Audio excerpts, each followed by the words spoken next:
বর্তমান আধুনিক যুগে মানুষের থেকে বিশ্বস্ত প্রাণী হলো কুকুর।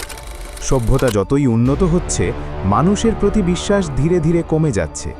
আপনি হয়তো খেয়াল করে দেখবেন, একটি মাংসের দোকানের সামনে সারা দিন কুকুর ঘুরঘুর করে, কিন্তু কখনোই এক টুকরো মাংস নিয়ে দৌড় দেয় না। তার মালিকের অপেক্ষায় থাকে কখন তাকে এক টুকরো মাংস দেবে। আপনি বলেন, এতটুকু বিশ্বাস বা নির্ভরতা কি এখন মানুষের মধ্যে আছে? প্রশ্নটা রেখে গেলাম।